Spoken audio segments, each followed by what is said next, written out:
Au début de la guerre du Pacifique, en 1941, il n'y avait qu'un seul roi incontesté des cieux dans tout cet hémisphère, et ce roi était le Mitsubishi A6M0 de la marine impériale japonaise.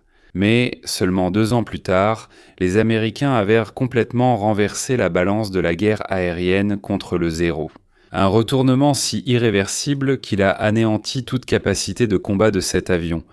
Mais savez-vous comment tout cela s'est passé? Aujourd'hui, la salle de guerre vous l'explique.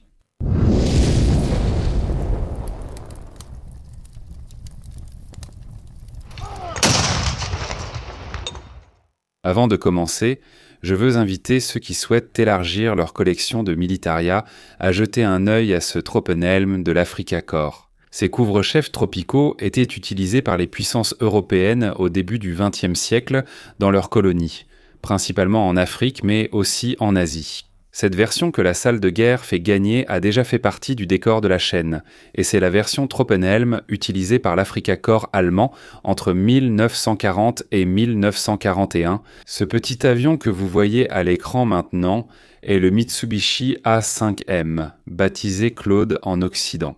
Ceci a été le premier avion de chasse monoplan métallique embarqué à entrer en service dans le monde, et il est entré en service tout au début de la guerre sino-japonaise, ou l'invasion japonaise de la Chine, qui a commencé en 1937. Avec le champ de bataille aérien en Chine qui s'étendait chaque mois, de plus en plus d'opérations de raids contre les villes chinoises pour les bombarder ont commencé à avoir lieu. Et la force aérienne chinoise, qui avait acheté de nombreux exemplaires de chasseurs auprès de diverses puissances européennes et même américaines, commençait à réagir. Les Japonais ont commencé à déployer ces avions-là pour escorter leurs bombardiers. Mais le grand problème du A5M Claude était justement son rayon d'action opérationnel. C'était un tout petit avion et, évidemment, il avait une très courte portée. Mais c'est là qu'est intervenu le créateur du A5M, un ingénieur japonais appelé Jiro Horikawa. Il a donc décidé de répondre précisément à la demande de la marine pour un chasseur à très long rayon d'action. Et en 1940, la marine impériale japonaise a alors présenté son nouveau Mitsubishi A6M, baptisé à l'étranger 0. Ce chasseur poussait à l'extrême toutes les caractéristiques de maniabilité que le A5M possédait déjà, mais il augmentait maintenant sa puissance de feu, avec 2 canons de 20 mm intégrés dans les ailes, ainsi qu'une portée bien supérieure. Cette portée et cette maniabilité ont fait du Mitsubishi Zero la plateforme de chasse la plus efficace de tout le Pacifique, présentant des caractéristiques qui étaient vraiment très supérieures à tout autre chasseur que l'on pouvait trouver dans cette zone d'opération, qu'il soit américain, britannique, français, néerlandais, peu importe. Cela, ajouté à la grande qualité des groupes de pilotes japonais de l'immédiat avant-guerre, a fait du Mitsubishi Zero un adversaire pratiquement imbattable dans le théâtre du Pacifique. Mais avant de penser que ces caractéristiques du Mitsubishi Zero étaient le résultat d'un miracle ou d'un secret de conception que Jiro Horikoshi aurait découvert seul, non, la vérité est bien plus crue et bien plus simple. Horikoshi a simplement fait un choix clair en exacerbant les caractéristiques de maniabilité et d'autonomie du Zero au détriment de son poids Mitsubishi Zero. C'était un avion très léger et cette légèreté se trouvait justement dans l'absence de blindage de l'avion. Il n'y avait aucun type de blindage pour le pilote, ni même de réservoir auto-obturant dans les ailes. Toute la couverture métallique du Zero était extrêmement fine, et même une pression un peu forte de la main pouvait laisser une marque sur sa peau métallique. Autrement dit, le Zero a été conçu à 100% comme une arme offensive. Et les Japonais comptaient sur sa puissance offensive ainsi que sur les capacités exceptionnelles de leurs pilotes pour éloigner tout adversaire de leur queue. Cette équation a très bien fonctionné jusqu'à ce que les Japonais commencent à affronter la puissance industrielle américaine, qui avait la capacité non seulement de produire de meilleurs avions, mais aussi en bien plus grand nombre. Et bien sûr, si vous voulez connaître toute l'histoire du Mitsubishi Zero en détail, vous pouvez accéder à notre vidéo qui se trouve juste ici en haut et vous amuser pendant plus d'1 heure. Cela dit, les premiers occidentaux à vraiment explorer les capacités de combat du Mitsubishi Zero furent les pilotes américains de l'AVG, ou groupe volontaire américain. Également très connus sous leur surnom, les Flying Tigers, ou tigres volants. Ces pilotes mercenaires pilotèrent les chasseurs P-40 Warhawk. Là-bas, sur le théâtre d'opération en Chine, à partir du second semestre de 1941 contre l'armée de l'air, de la marine et de l'armée japonaise. Et c'est là que ces pilotes, commandés par le général Claire Chennault, en sont venus à la conclusion que mener des combats de manœuvre contre les avions Zéro était extrêmement infructueux et mortel pour eux-mêmes. Et par conséquent, un autre type d'approche devait être utilisé pour combattre ces appareils ennemis. Cette nouvelle approche serait donc une tactique connue sous le nom de boom and zoom. Le boom and zoom consiste en 2 étapes. Vous volez d'abord plus haut que votre ennemi, peut-être même en utilisant un leurre qui vole plus bas, mais vous laissez votre composant de chasse en position avantageuse. Ensuite, lorsque vous localisez l'ennemi, vous commencez la phase de boom, qui consiste à effectuer un piqué très rapide et raide pour accélérer votre avion vers la cible qui ne vous a pas encore repéré.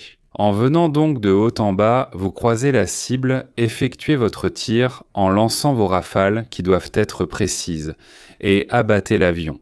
Idéalement, lors du premier passage, puis vous poursuivez le piqué. Évitez que votre ennemi, le Mitsubishi Zero, puisse vous suivre dans le piqué, car il est très léger et ne plonge pas bien. En utilisant les tactiques de boom and zoom, les tigres volants ont réussi à réduire les désavantages du P-40 face au Zero et à obtenir un nombre significatif de victoires contre ces avions japonais. Et dès le premier semestre de 1942, un pilote de la marine des États-Unis, le commandant Jimmy Thatch. Il a également développé, après ses premiers affrontements avec le Mitsubishi Zero, alors qu'il pilotait le chasseur F-4F Wildcat, qui était lui aussi assez limité face au Mitsubishi Zero, une approche appelée Thatch Weave, ou feinte de Thatch. En gros, Jimmy Thatch a décidé d'utiliser 2 Wildcats contre un seul Zero et ces 2 Wildcats effectuaient alors des passages de vol entre eux. Ils se croisaient, tournant l'un autour de l'autre, ce qui faisait qu'inévitablement, le Zero devait choisir l'un d'eux comme cible. Alors, lorsque ces trajectoires de vol se croisaient à nouveau, le Zero qui poursuivait l'un des Wildcats entrait inévitablement dans la ligne de tir de l'autre Wildcat. C'est justement cette image que vous voyez ici en haut. Le Zero poursuit ce Wildcat et ici il entre dans la ligne de tir du Wildcat, le compagnon du premier. Et cette tactique a vraiment donné de bons résultats aux pilotes américains, étant largement utilisée à partir de la bataille de Midway, qui a eu lieu le 4 juin 1942 et que vous pouvez également découvrir dans notre vidéo qui se trouve juste ici en haut. Et si vous avez déjà vu notre vidéo et que vous êtes familier avec la bataille de Midway, vous devez également savoir que les Japonais ont mené en même temps une opération d'occupation des îles Aléoutiennes, qui se trouvent ici au sud de la mer de Bering, à l'extrême sud-ouest de l'Alaska américain. Et c'est justement dans le contexte de cette opération des îles Aléoutiennes. C'est que les Américains ont enfin mis la main sur leur premier Mitsubishi Zero, apte à être restauré et remis en vol. Et tout cela s'est passé justement dans cette chaîne d'îles, ici à proximité de la ville de Dutch Harbor, qui est devenue très célèbre grâce à cette série sur les pêcheurs de crabes, que l'on voit sur Discovery Channel, très bien. Le 3 juin 1942 donc, des avions d'un porte-avions japonais ont décollé pour attaquer Dutch Harbor. Et parmi ces avions se trouvait le Mitsubishi Zero, piloté par un jeune pilote, tout juste diplômé de l'Académie navale, et qui jouerait un rôle très important dans cette histoire. Ce pilote était le sous-officier Tadayoshi Koga, âgé de 19 ans d'eux. Le jeune aviateur commandait déjà sa formation de 3 Mitsubishi Zero, car les Japonais utilisaient déjà à cette époque la formation VIC en triangle, avec un leader et 2 ailiers qui l'accompagnaient en qui. Et si vous êtes premium à la salle de guerre, vous pouvez suivre ici la biographie du pilote Werner Melders, dans laquelle j'explique en détail toutes ces formations de vol, jusqu'à l'arrivée du Schwarm allemand, utilisé avec beaucoup de succès au début de la Seconde Guerre mondiale. Revenons à Koga. Après son attaque réussie du 3 juin, il retourne à Dutch Harbor. Une fois de plus, il est en tête de ses deux ailiers, pour une nouvelle attaque le 4 juin. Au même moment, alors que la bataille de Midway se déroulait là-bas au sud, au centre du Pacifique. Mais en effectuant un passage en rase-motte au-dessus de Dutch Harbor pour tirer sur quelques cibles dispersées sur le terrain. Koga lui-même a vu son zéro touché par une mitrailleuse anti-aérienne américaine qui a atteint la conduite de retour d'huile du moteur. Donc, comme vous pouvez le voir sur cette photo prise au moment exact où le zéro de Koga survolait Dutch Harbor, déjà clairement endommagé, laissant derrière lui une traînée de fumée noire d'huile. C'est précisément à ce moment-là que le destin de ce jeune pilote a été scellé, curieusement, en même temps que celui du Mitsubishi Zero lui-même et de l'Empire du Japon. Avec son zéro fortement endommagé, Koga a alors essayé de maintenir le moteur en marche aussi longtemps que possible. Et il savait que, sur l'île d'Akutan, juste à côté de Dutch Harbor, le commandement naval japonais avait stationné un sous-marin qui serait prêt à secourir tout pilote en difficulté. Koga, donc, avec ses deux ailiers, a alors survolé l'île d'Akutan et, comme vous pouvez le voir ici, le terrain de l'île n'est pas du tout propice à un atterrissage d'urgence. Mais c'est justement un terrain avec ces caractéristiques que Koga recherchait. Et curieusement, après quelques survols, Koga a trouvé exactement ce qu'il pensait chercher. Un terrain plat, tout à fait propice pour que son zéro puisse simplement glisser et atterrir en toute tranquillité. Il a alors fait demi-tour et s'est aligné avec le terrain, se préparant à descendre. Mais à ce moment-là, l'un de ses ailiers a effectué un dernier passage à basse altitude au-dessus du terrain repéré. Et il s'est rendu compte que, sous l'herbe très verte, le soleil se reflétait très fortement, indiquant que ce terrain était en réalité un grand marécage. L'ailier a essayé de prévenir Koga, mais il n'a pas réussi. Koga avait déjà sorti le train d'atterrissage et était à quelques mètres de toucher le sol. Ce qui s'est passé ensuite, c'est que les roues de son zéro, en touchant le sol, ont été bloquées par l'eau et l'avion s'est retourné, le ventre vers le haut. La violence du choc a été telle qu'elle a causé la mort immédiate de Tadayoshi Koga. Très probablement à cause d'un impact très violent sur le front ou d'une nuque brisée, justement à cause du choc contre la structure de la cabine.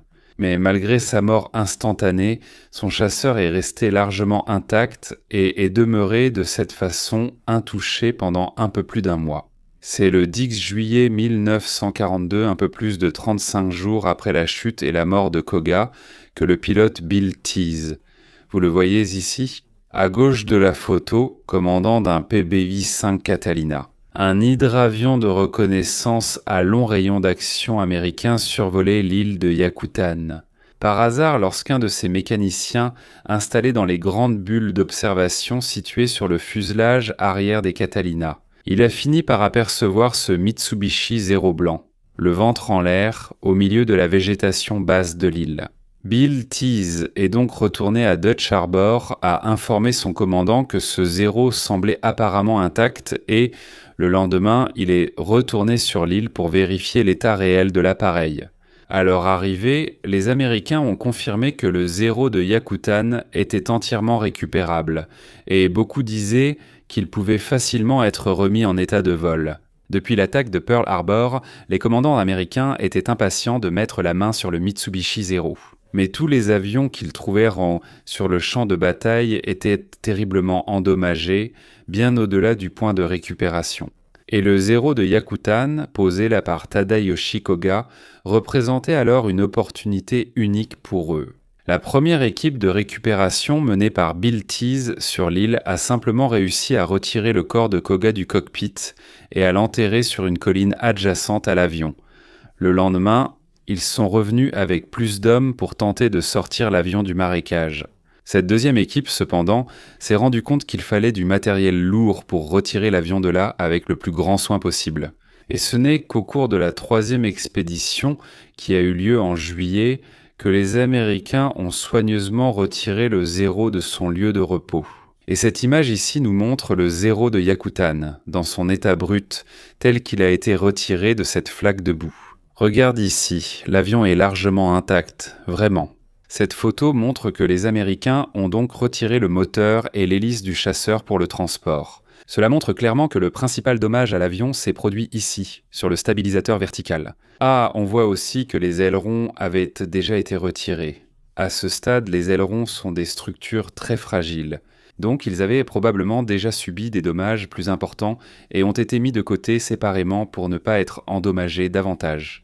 Cet avion a donc été transporté par bateau jusqu'à San Diego, dans le sud de la Californie. Il est arrivé là-bas au mois d'août et a immédiatement subi une restauration approfondie. Divers spécialistes de l'aviation de la marine des États-Unis ont restauré le Zéro dans les moindres détails, y compris en restaurant l'hélice d'origine et en la remettant en place. Le composant qui a demandé le plus de travail a été le train d'atterrissage du Zéro, qui a dû être pratiquement entièrement refait.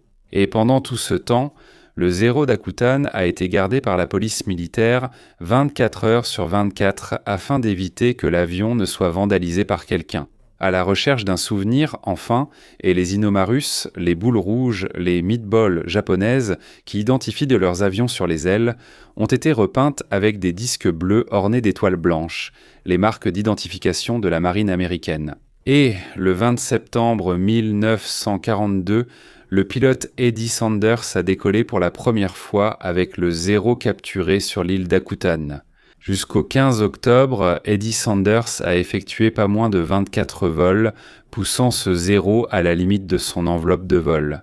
Et il a découvert plusieurs points faibles dans l'exploitation de l'appareil. L'exemple le plus clair de cela fut lorsque Sanders a accéléré l'avion au-delà de 200 nœuds et s'est rendu compte que les ailerons commençaient à se bloquer, devenant beaucoup plus durs à partir de cette vitesse. Autrement dit, le pilote japonais avait beaucoup plus de difficultés à effectuer des manœuvres très rapides, au-dessus de 200 nœuds de vitesse, et cela s'ajoutait au fait que le Zéro roulait beaucoup plus facilement vers la gauche que vers la droite. Donc si vous combinez ces deux facteurs, vous pouvez créer une situation très défavorable pour le Zéro.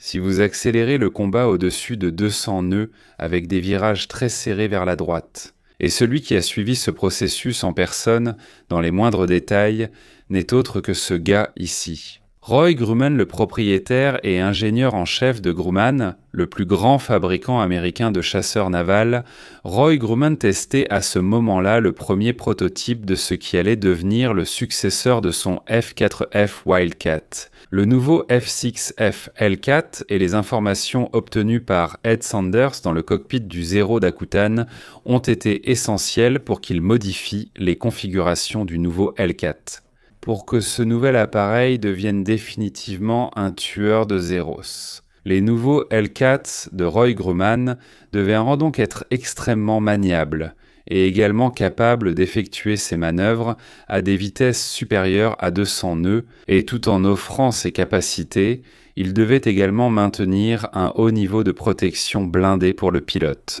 Grumman a donc résolu l'équation en ajoutant tout simplement beaucoup plus de puissance à son avion, en remplaçant le moteur par le nouveau Pratt & Whitney R 2800 Double Wasp, qui développait 2000 chevaux avec un moteur similaire. Profitant également des secrets révélés par le Zéro d'Akutan Chance Vought, a aussi présenté son nouveau F-4U Corsair, un avion si puissant et si maniable qu'il surpassait le Zéro dans tous les domaines, à l'exception de la longue portée de l'appareil japonais. Et à partir de la mi-1943, les Corsairs du groupe de chasse VF-17, les Jolly Rogers, que vous pouvez découvrir dans notre vidéo ici, ont commencé un véritable massacre des Mitsubishi Zero.